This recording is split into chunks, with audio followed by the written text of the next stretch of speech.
Hello friends, welcome to our YouTube channel. ನೋಡಿ, ತಮಿಳುನಾಡಿನಲ್ಲಿ election ಮುಗಿದಿದ್ದು ನಿಮಗೆಲ್ಲ ಗೊತ್ತಿದೆ. ಆ್ಯಂಡ್ TVK ಪಾರ್ಟಿ ಮೆಜಾರಿಟಿ ಪಡೆದಿದೆ, ಆದರೆ ಕ್ಲಿಯರ್ ಮೆಜಾರಿಟಿಯನ್ನು ಪಡೆದಿಲ್ಲ. ಹಾಗಾಗಿ ಹಂಗ್ ಅಸೆಂಬ್ಲಿ ಆಗಿದೆ. ಹಂಗ್ ಅಸೆಂಬ್ಲಿ ಅಂದರೆ ಈ ಒಂದು ಎಲೆಕ್ಷನಲ್ಲಿ ಯಾವುದೇ ರಾಜಕೀಯ ಪಕ್ಷವೂ ಕೂಡ ಅವರಿಗೆ ಎಷ್ಟು ಸೀಟ್ ಬೇಕೋ ಗೆಲ್ಲಲಿಕ್ಕೆ ಅಷ್ಟು ಗೆದ್ದಿಲ್ಲ ಅಂತ ಅರ್ಥ. ಸೊ ಇಂಥ ಸಂದರ್ಭದಲ್ಲಿ ರಾಜ್ಯಪಾಲರಿಗೆ ಇರುವಂಥ ಒಂದು ಡಿಸ್ಕ್ರಿಷನರಿ ಪವರ್ ಯಾವುವು ಮತ್ತು ಯಾವ್ಯಾವ ಒಂದು ಪ್ರಕರಣದಲ್ಲಿ ಸುಪ್ರೀಂ ಕೋರ್ಟ್ ಏನೇನು ಹೇಳೈತಿ ಅನ್ನೋದನ್ನು ನಾವು ಡೀಟೇಲ್ ಆಗಿ ನೋಡ್ತಾ ಹೋಗೋಣ. ಯಾವುದೇ ರಾಜ್ಯ ಇರಲಿ, ಇವಾಗ ಕೇಂದ್ರದ ಯಾರು ಗವರ್ನರ್ ಏಜೆಂಟ್ ಆಗಿ ಆ ರಾಜ್ಯದೊಳಗೆ ಕೆಲಸ ಮಾಡ್ತಾರೆ, ಅವರು ಕೇಂದ್ರದೊಳಗೆ ಯಾವ ಪಕ್ಷ ಅಧಿಕಾರದೊಳಗೆ ಇರುತ್ತೆ ಆ ಪಕ್ಷ ಬಿಟ್ಟು ಬೇರೆ ಯಾವುದೇ ಪಕ್ಷ ಗೆದ್ದರೂ ಕೂಡ ಬೇಗ ಇಮಿಡಿಯೇಟ್ಲಿ ಅವರಿಗೆ ಓತ್ನ ಕೊಡೋದಿಲ್ಲ ಆ್ಯಂಡ್ ಅದರೊಳಗೆ ಡಿಲೇ ಮಾಡ್ತಾ ಇರೋದನ್ನು ಕಾಣ್ತೀವಿ. ತಮಿಳುನಾಡಿನೊಳಗೆ ಇದೇ ಒಂದು ಸಂದರ್ಭ ಎದುರಾಗಿದ್ದನ್ನು ಕಾಣ್ತೀವಿ. ಇಂಥ ಸಂದರ್ಭ ಸ್ವತಂತ್ರ ಭಾರತದೊಳಗೆ ಆಲ್ಮೋಸ್ಟ್ ಎಲ್ಲ ರಾಜ್ಯಗಳೊಳಗೂ ಕೂಡ ಎದುರಾಗೈತಿ. ಆ ಎದುರಾದಾಗಲೆಲ್ಲ ಗವರ್ನರ್ಗಳು ತೆಗೆದುಕೊಂಡಂಥ ನಿರ್ಧಾರಗಳು ಏನಾಗಿದ್ದಾವೆ ಅನ್ನೋದನ್ನು ನಾವು ಹಂತ ಹಂತವಾಗಿ ನೋಡ್ಕೊಂಡು ಹೋಗೋಣ. ಈ ಪ್ರಕರಣಗಳೆಲ್ಲ ನಿಮಗೆ exam point of view very very important guys, and make a note of it. SR Bommai versus ಕೇಂದ್ರ ಸರ್ಕಾರ 1994 ಪ್ರಕರಣ. ಈ ಪ್ರಕರಣವನ್ನು ಲ್ಯಾಂಡ್ಮಾರ್ಕ್ ಸುಪ್ರೀಂ ಕೋರ್ಟ್ ಜಜ್ಮೆಂಟ್ಗಳಲ್ಲಿ ನಾನು ಸಪ್ರೇಟಾಗಿ ಕೂಡ ತರಗತಿಗಳನ್ನ ಮಾಡಿದ್ದೀನಿ.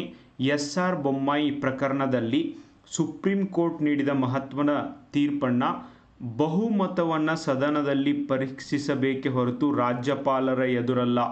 ನೋಡ್ರಿ, ಯಾರನ್ನರೇ ಒಬ್ಬರನ್ನ CM ಮಾಡಬೇಕಿತ್ತಂದ್ರೆ ಫ್ಲೋರ್ ಟೆಸ್ಟ್ ಅಂದ್ರೇನು, ಅಸೆಂಬ್ಲಿ ಒಳಗೆ ಬಂದು ಈ ಒಂದು ಸರ್ಕಾರಕ್ಕೆ ಬಹುಮತ ಇದೆ ಇಲ್ವೋ ಅಂತ ಹೇಳಿ ಅಸೆಂಬ್ಲಿ ಒಳಗೆ ಬಂದು ಟೆಸ್ಟ್ ಮಾಡಬೇಕೇ ಹೊರತು ಅದನ್ನು ರಾಜ್ಯಪಾಲರ ಮುಂದೆ ಟೆಸ್ಟ್ ಮಾಡುವಂಥ ಅವಶ್ಯಕತೆ ಇಲ್ಲ ಅಂತ ಹೇಳಿಬಿಟ್ಟು ನ್ಯಾಯಾಲಯ ಅಭಿಪ್ರಾಯಪಟ್ಟಿತು. ಸದನದಲ್ಲಿ ಬಹುಮತ ಹೊಂದಿದ ಪಕ್ಷದ ನಾಯಕ ಅಥವಾ ಏಕೈಕ ಅತಿ ದೊಡ್ಡ ಪಕ್ಷವನ್ನು ಸರ್ಕಾರ ರಚಿಸಲು ರಾಜ್ಯಪಾಲರು ಆಹ್ವಾನಿಸಬಹುದು ಅಂತ ಕೂಡ ತೀರ್ಪನ್ನು ನೀಡಲಾಗಿತ್ತು. ಓಕೆ, ಸೊ ಅದು ಗವರ್ನರ್ ಮುಂದೆ ಬಹುಮತನ ತೋರಿಸ್ಬೇಕು ಅಂತ ಇಲ್ಲ, ಆದರೆ ಫ್ಲೋರ್ ಟೆಸ್ಟ್ ಮಾಡಿದಾಗ ಯಾವ ಪಕ್ಷಕ್ಕೆ ಒಂದು ಬಹುಮತ ಇರ್ತದೆ ಅವರಿಗೆ ಅಧಿಕಾರ ಕೊಡಬೇಕು ಅಂತ SR ಬೊಮ್ಮಾಯಿ ಪ್ರಕರಣದೊಳಗೆ ಹೇಳ್ಯಾರ. ವೆರಿ ಇಂಪಾರ್ಟೆಂಟಾ ಈ case. Next, Rameswar Prasad versus ಕೇಂದ್ರ ಸರ್ಕಾರ 2006 ಈ ಪ್ರಕರಣದಲ್ಲಿ ಸರ್ಕಾರ ರಚನೆಯ ಹಂತದಲ್ಲಿ ರಾಜ್ಯಪಾಲರ ಪಾತ್ರವು ಪ್ರಾಥಮಿಕ ಹಂತಕ್ಕೆ ಮಾತ್ರ ಸೀಮಿತ ಎಂದು ಸುಪ್ರೀಂ ಕೋರ್ಟ್ ಅಧಿಕಾರ ಸ್ಪಷ್ಟಪಡಿಸೈತಿ. ರಾಜ್ಯಪಾಲರ ಅನುಮತಿಯೇ ನಿರ್ಣಾಯಕವಲ್ಲ, ರಾಜ್ಯಪಾಲರೇ ಎಲ್ಲ ನಿರ್ಧಾರ ಮಾಡೋಕ್ಕಾಗೋದಿಲ್ಲ ಅನ್ನೋದನ್ನು ಕೂಡ ಈ ಒಂದು 2006 ರಾಮೇಶ್ವರ ಪ್ರಸಾದ್ ವರ್ಸಸ್ ಕೇಂದ್ರ ಸರ್ಕಾರದ ಪ್ರಕರಣದೊಳಗೆ ಹೇಳಿದೆ. ನಂತರ ಶಿವಸೇನೆ ವರ್ಸಸ್ ಕೇಂದ್ರ ಸರ್ಕಾರ 2019 ಮಹಾರಾಷ್ಟ್ರದ ಶಿವಸೇನಾ ಮತ್ತು ಕೇಂದ್ರ ಸರ್ಕಾರದ ನಡುವಿನ ಬಿಕ್ಕಟ್ಟು ಉಂಟಾದಾಗ ಯಾವುದೇ ಪಕ್ಷಕ್ಕೆ ಸ್ಪಷ್ಟ ಬಹುಮತವಿಲ್ಲದಿದ್ದಾಗ ರಾಜ್ಯಪಾಲರು ಏನು ಮಾಡಿದರು, ರಾತ್ರೋರಾತ್ರಿ ದೇವೇಂದ್ರ ಫಡ್ನವೀಸ್ ಅವರಿಗೆ ಪ್ರಮಾಣ ವಚನ ಬೋಧಿಸಿದರು. ಯಾರೂ ಇಲ್ಲರೇ. ಓಕೆ, ಇಂಥ ವಿಚಿತ್ರ ಕೆಲಸನ ಗವರ್ನರ್ಗಳು ಮಾಡ್ತಾರೆ. ಇದನ್ನು ವಿರೋಧ ಪಕ್ಷಗಳು ರಾಜ್ಯಪಾಲರು ಯಾವ ಆಧಾರದಲ್ಲಿ ಪ್ರಮಾಣ ವಚನವನ್ನು ಬೋಧಿಸಿರು ಅಂತ ಸುಪ್ರೀಂ ಕೋರ್ಟ್ಗೆ ಹೋದರು. ಆ ಕೋರ್ಟ್ ಹೇಳ್ತು ರಾಜ್ಯಪಾಲರ ವಿವೇಚನಾಧಿಕಾರ. Under article 164 of the Indian constitution governor is having discretionary power. ಈ ಒಂದು ವಿಧಿ ಅಡಿಯಲ್ಲಿ ರಾಜ್ಯಪಾಲರಿಗೆ ವಿವೇಚನಾ ಅಧಿಕಾರ ಇದೆ. ಓಕೆ, ಸಿಚುವೇಶನಲ್ ಡಿಸ್ಕ್ರಿಷನರಿ ಪವರ್ ಇದೆ. ಓಕೆ, ಸೊ ಜೊತೆಗೆ ತಕ್ಷಣ ಬಹುಮತ ಪರೀಕ್ಷೆಗೆ ಆದೇಶವನ್ನು ನೀಡ್ತು. ಅಂದ್ರೆ ರಾಜ್ಯಪಾಲರು ಏನು ಮಾಡ್ಬೋದು ಅಂದ್ರೆ ತಮಗೆ ಬೇಕಾದವ್ರನ್ನ ಮುಖ್ಯಮಂತ್ರಿಯನ್ನಾಗಿ ಅಪಾಯಿಂಟ್ ಮಾಡ್ಬೋದು.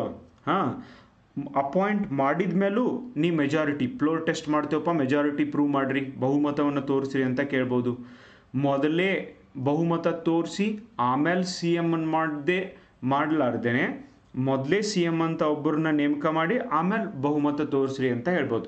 ಕರ್ನಾಟಕದೊಳಗೂ BS ಯಡಿಯೂರಪ್ಪನವ್ರ ಜೊತೆ ಒಂದು ಸರ್ತಿ ಈ ಥರ ಆಗಿದ್ದನ್ನು ಕಾಣ್ತೀವಿ. 2019 ಒಳಗೆ ಆಗಿದ್ದನ್ನು ಕಾಣ್ತೀವಿ. ಸುಭಾಷ್ ದೇಸಾಯಿ ವರ್ಸಸ್ ಕೇಂದ್ರ ಸರ್ಕಾರ 2023 ಶಿವಸೇನೆಯಲ್ಲಿ ವಿಭಜನೆ ಕಂಡು ಬಂದಿದ್ದನ್ನು ಕಾಣ್ತೀವಿ. ಮಹಾರಾಷ್ಟ್ರ ಸರ್ಕಾರದ ರಚನೆ ವಿವಾದದಿಂದ ಉದ್ಭವಿಸಿದ ಸುಭಾಷ್ ದೇಸಾಯಿ ವರ್ಸಸ್ ಕೇಂದ್ರ ಸರ್ಕಾರದ ಪ್ರಕರಣದಲ್ಲಿ ಸುಪ್ರೀಂ ಕೋರ್ಟ್ ಏಕನಾಥ್ ಶಿಂದೆ ಅವರನ್ನು ಸರ್ಕಾರ ರಚಿಸಲಿಕ್ಕೆ ಆಹ್ವಾನಿಸುವ ರಾಜ್ಯಪಾಲರ ನಿರ್ಧಾರದ ಅಸಿಂದನ್ನು ಪರಿಶೀಲಿಸಿತು. ಇಲ್ಲಿ ಬಿ ಜೆ ಪಿಯು ಸಿಂಧೆ ಬಣಕ್ಕೆ ತನ್ನ ಔಪಚಾರಿಕವಾಗಿ ಬೆಂಬಲವನ್ನು ನೀಡಿದ ಬಗ್ಗೆ ಗಮನಿಸಿದ ನಂತರ ನ್ಯಾಯಾಲಯ ರಾಜ್ಯಪಾಲರ ನಿರ್ಧಾರವನ್ನು ಎತ್ತಿ ಹಿಡಿದಿತ್ತು. ಓಕೆ, ಅಂದರೆ ಈವನ್ ಸಿ ಎಮ್ನ ಅಪಾಯಿಂಟ್ ಮಾಡೋದ್ರೊಳಗೂ ಕೂಡ ಕೇಂದ್ರ ಸರ್ಕಾರ, ರಾಜ್ಯ ಸರ್ಕಾರ, ಎಲ್ಲ ರಾಜಕಾರಣಿಗಳು they all play important political role. ಇನ್ನು ಕೆಲವೊಂದು ಕೇಸ್ಗಳನ್ನ ನೋಡೋದಾದರೆ 1997ರಲ್ಲಿ ಬಿ ಜೆ ಪಿ ಅತಿ ದೊಡ್ಡ ಪಕ್ಷವಾಗಿ ಗೆದ್ದ ಕಲ್ಯಾಣ್ ಸಿಂಗ್ ನೇತೃತ್ವದ ಸರ್ಕಾರ ರಚನೆಗೆ ಪ್ರಯತ್ನಿಸಿದರೂ ಆಗಿನ ಉತ್ತರ ಪ್ರದೇಶದ ರಾಜ್ಯಪಾಲ ರೋಮೇಶ್ ಭಂಡಾರಿ ವಿಶ್ವಾಸ ವ್ಯಕ್ತಪಡಿಸಿರಲಿಲ್ಲ.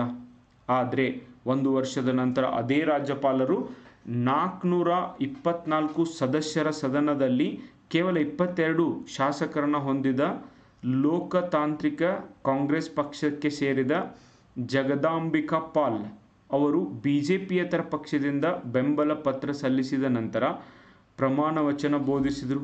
ಅಂದ್ರೆ ಜಸ್ಟ್ 22 ಶಾಸಕರನ್ನು ಹೊಂದಿದವ್ರನ್ನ ಮುಖ್ಯಮಂತ್ರಿಯನ್ನಾಗಿ ಘೋಷಣೆ ಮಾಡೋದು. ರಾಜಕೀಯ ಸಂದರ್ಭಗಳನ್ನು ಅವಲೋಕಿಸಿ ರಾಜ್ಯಪಾಲರ ವಿವೇಚನೆ ಹೇಗೆ ಬದಲಾಗುತ್ತದೆ ಎನ್ನುವುದಕ್ಕೆ ಇದೊಂದು ದೊಡ್ಡ ಉದಾಹರಣೆಯಾಗಿದೆ. ಅಲ್ಲ, ಮೆಜಾರಿಟಿ ತಗೊಂಡಂಥ ಪಕ್ಷ ಬಿಟ್ಟು ಯಾರನ್ನೂ ಸಿ ಎಂ ಮಾಡೋದು, ಆಮೇಲೆ ಫ್ಲೋರ್ ಟೆಸ್ಟ್ ಮಾಡೋದು, ಆಮೇಲೆ ಅವ್ರಿಗೆ ಯಾರ್ದು ಬೆಂಬಲ ಸಿಗೋದಿಲ್ಲ, ತೆಗೆದುಬಿಡೋದು. ಹೀಗೆ 2005ರೊಳಗೆ ಜಾರ್ಖಂಡ್ ಒಳಗೂ ಕೂಡ ವಿಧಾನಸಭಾ ಚುನಾವಣೆಯ ನಂತರ ಇದೇ ರೀತಿಯಾದ ವಿವಾದ ಭುಗಿಲೆದ್ದಿತ್ತು.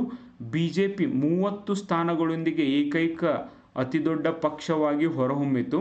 ಆದ್ರೆ JMM 17 ಸ್ಥಾನಗಳನ್ನು ಗಳಿಸಿತ್ತು. ಹೀಗಿದ್ದರೂ ಕೂಡ ಆಗಿನ ರಾಜ್ಯಪಾಲ ಏನು ಮಾಡಿದರು, ಶಿಬು ಸೊರೇನ್ ಮತ್ತು UPA ಮೈತ್ರಿಕೂಟಕ್ಕೆ ಬಹುಮತ ಬೆಂಬಲವಿದೆ ಎಂದು ಹೇಳಿಕೊಂಡ ಸರ್ಕಾರ ರಚನೆ ಮಾಡಲಿಕ್ಕೆ ಆಹ್ವಾನ ನೀಡಿದ್ದಾರೆ. ಅವರಿಗೆ ಬರೀ 17 ಸ್ಥಾನ ಇದ್ದವ್ರಿಗೆ, 30 ಇದ್ದವ್ರನ್ನ ಬಿಟ್ಟು 17 ಇದ್ದವ್ರಿಗೆ.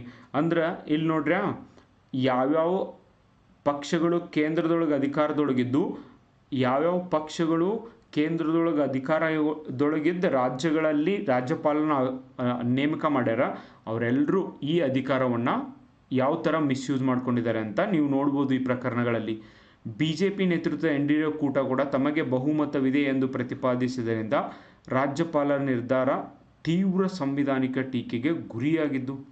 ಓಕೆ, ಆ್ಯಂಡ್ ತಮಿಳುನಾಡಿನ ಸ್ಥಿತಿ ಕೂಡ ಈಗ ಬಹಳಷ್ಟು ಗಂಭೀರವಾಗಿದೆ. ಅತಿ ದೊಡ್ಡ ಪಕ್ಷವಾಗಿರುವ TVK ಪ್ರಾಬ್ಲಮ್ ಏನು ಅಂದರೆ, ದೊಡ್ಡ ಪಕ್ಷ ಏನೋ ಆಯಿತು, ಆದರೆ ಪೂರ್ಣ ಬಹುಮತವಿಲ್ಲದೆ ಸೊರಗಿದೆ. ಇನ್ಫ್ಯಾಕ್ಟ್ ಇವತ್ತಿನ ಕಳೆದ 10-20 ವರ್ಷದ ರಾಜಕಾರಣವನ್ನು ನೀವು ನೋಡಿದರೆ ಯಾವುದೇ ಪಕ್ಷಕ್ಕೆ ಸ್ಪಷ್ಟ ಬಹುಮತ ದೊರೀತಾನೇ ಇಲ್ಲ. ಹಾಗಂತ ಸಮ್ಮಿಶ್ರ ಸರ್ಕಾರ, ಕೋalition ಗೌರ್ಮೆಂಟು ಕೂಡ ಆಗ್ತಾ ಇಲ್ಲ. ಓಕೆ, ಈ ಸರ್ಕಾರವನ್ನು ಫಾರ್ಮ್ ಮಾಡ್ತಾರೆ, but it is taking lot of time. ಗೆದ್ದರೂ ಕೂಡ ಅಧಿಕಾರಕ್ಕೆ ಬರಲಿಕ್ಕೆ ಸಾಧ್ಯ ಆಗ್ತಾ ಇಲ್ಲ. ಈ ಸಂದರ್ಭದಲ್ಲಿ ಈ ಹಿಂದೆ ಸಂವಿಧಾನಿಕ ಬಿಕ್ಕಟ್ಟು ಎದುರಾದ ಸಮಯದಲ್ಲಿ ರಾಜ್ಯಪಾಲರ ನಡೆ ಮತ್ತು ಸುಪ್ರೀಂ ಕೋರ್ಟ್ ನೀಡಿರುವ ತೀರ್ಪುಗಳನ್ನು ಗಮನಿಸಿದರೆ ನೀವು ನನಗೆ ಹೇಳ್ರಿ, ತಮಿಳುನಾಡಿನ ಕೇಸ್ ಒಳಗೆ ಏನಾಗ್ಬೋದು? ಇದು ಕ್ವೈಟ್ ಕಾಮನ್. ತಮಿಳುನಾಡದೊಳಗೆ ಯಾವ ಸರ್ಕಾರ ರಚನೆ ಆಗ್ಬೋದು. And it's very very important. ಯಾವ ಪಕ್ಷಕ್ಕೆ ಬಹುಮತ ಬಂದಿರ್ತದೋ ಆ ಪಕ್ಷಕ್ಕೆ ಅಧಿಕಾರ ಕೊಡೋದು ಒಳ್ಳೆಯದು. ಓಕೆ, ನಿಮ್ಮ ಅಭಿಪ್ರಾಯ ಏನು ಇದನ್ನು ಕುರಿತು? ಮತ್ತು ಈ ಎಲ್ಲ ಪ್ರಕರಣಗಳನ್ನು ನೆನಪಿಟ್ಕೊಳ್ರಿ. And article 164 also you should remember. ಮುಂಬರುವಂಥ ಪರೀಕ್ಷೆಗಳಲ್ಲಿ ಪಕ್ಕಾ ಯುವಕರ ಮೇಲೆ ನಿಮಗೆ ಪ್ರಶ್ನೆಗಳು ಬರ್ಬೋದು. Thank you so much guys.